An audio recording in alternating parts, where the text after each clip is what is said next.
নিপুণ রায় চৌধুরী একটু আগে সরকারের উপদেষ্টা, যিনি কদিন আগে ধানমন্ডি থেকে ভোটার হলেন, তার নিজের এলাকা হচ্ছে কুমিল্লা মুরাদনগর, সেখানে কায়কোবাদ সাহেব আছেন বিএনপির।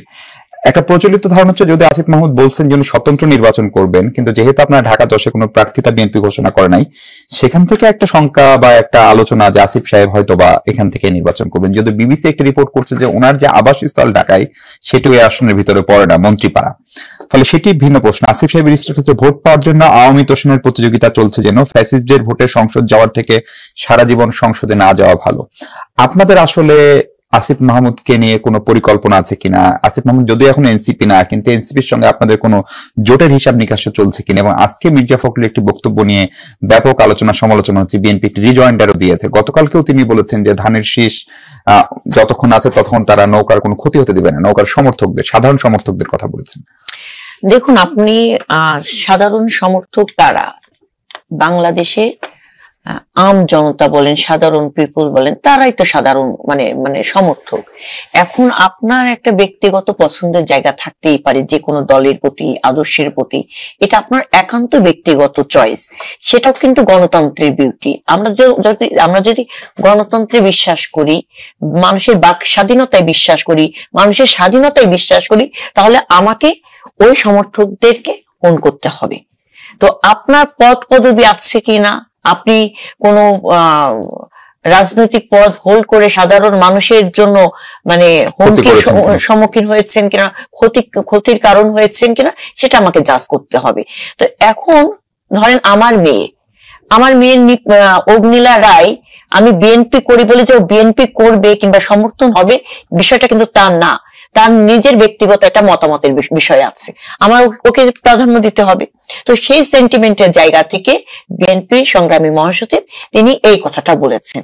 এটা আপনি অন্যভাবে যদি আপনি মনে করেন যে এই কথাটাকে আরো রং দিতে পারেন কিংবা আরো কিছু কাদা ছিটাই দিয়ে এটাকে বিস্ফোরণ ঘটাতে পারেন, কিন্তু ওটা করে কোনো লাভ নাই। এটা ইন জেনারেল একদম যারা গণতন্ত্রে বিশ্বাস করে, মানুষের স্বাধীনতায় বিশ্বাস করে, সব মানুষই কিন্তু সেটাই বলবে। এবং আমি ভোট যুদ্ধে যাব, আমি তো তখন কম্বলে লোম বাঁচতে বাঁচতে তো আমার কম্বলই তো থাকবে না, আমাকে ভোটের যুদ্ধে বের হয়ে আসতে হবে না? কারণ এবারে নির্বাচনটা তো ওই আমি দামি স্বামী নির্বাচনের মতো হবে না, কিংবা দিনের ভোট রাতে হবে না। এবারের নির্বাচন কিন্তু অনেকটাই ডিপেন্ড করবে মার্কার উপরেও না, ব্যক্তির উপরে কিন্তু ডিপেন্ড করবে।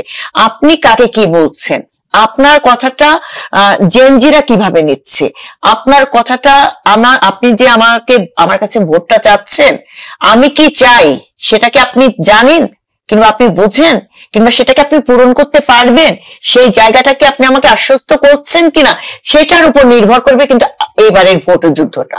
তো সেই জায়গা তো আমরা আমাদের ভোট যুদ্ধে জয়ী হওয়ার জন্য আমরা আমাদের কৌশলগুলো নেব, এবং প্রত্যেকটি রাজনৈতিক দল তাদের কৌশল নেবে। সেখানে কোনো এই ধরনের ভাবনা চিন্তার কোনো কারণ নেই। আরেকটা বিষয়, আসিফ মাহমুদ সাহেব তিনি এখন উপদেষ্টা দায়িত্ব পালন করছেন, সরকারের গুরুত্বপূর্ণ দায়িত্বে আছেন, এবং তিনি কোত্থেকে নির্বাচন করবেন কি করবেন না সেটা তার একান্ত ব্যক্তিগত চয়েস। এবং জাতীয় নির্বাচন করার জন্য আপনার নির্দিষ্ট জায়গায় ভোটার হওয়ার প্রয়োজন নাই। আপনি জাতীয় নির্বাচন ধরেন, আপনি চিটাগাং এর ভোটার আছেন, কিন্তু আপনি ঢাকায় কিন্তু নির্বাচন করতে পারবেন জাতীয় নির্বাচনের ক্ষেত্রে। আবার স্থানীয় সরকার নির্বাচনের ক্ষেত্রে বিষয়টা ডিফারেন্ট ইস্যু। এবং আমাদের বিএনপি যে কয়টি আসনে এখনো প্রার্থী ঘোষণা করা হয়নি, সেখানে জোট সংক্রান্ত বিষয় আছে, এবং সেখানে আরো ইকুয়েশনের বিষয় আছে, সেখানে অনেক চিন্তা ভাবনার বিষয় আছে যে ঢাকার কতগুলো গুরুত্বপূর্ণ আসন, সেখানে আমরা এমন প্রার্থীকে দেব যাতে আমরা ওই আসনগুলো আমরা জয়ী হয়ে আসতে পারি। কারণ এবার লড়াইটা কিন্তু ভোটের লড়াই হবে, জনগণের ভোটে নির্বাচিত হতে হবে, আদারওয়াইজ কিন্তু সম্ভব নয়। তো সেই জায়গা থেকে আমাদের কৌশল আমরা আগাচ্ছি।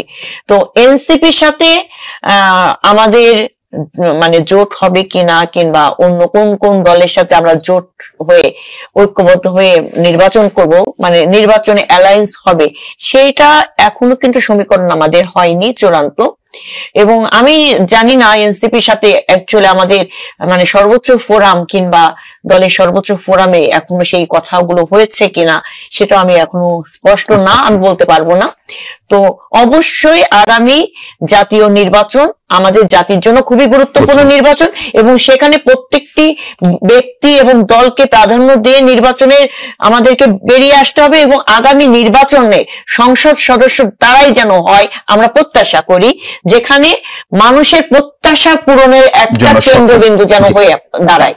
সেই জায়গা থেকে আমি মনে করি যে বিএনপি একটি বৃহৎ রাজনৈতিক দল, বিএনপির অনেক মানে চিন্তা ভাবনা আছে, শুধুমাত্র দলকে নিয়ে না, বিএনপি চিন্তা করছে দেশকে নিয়ে।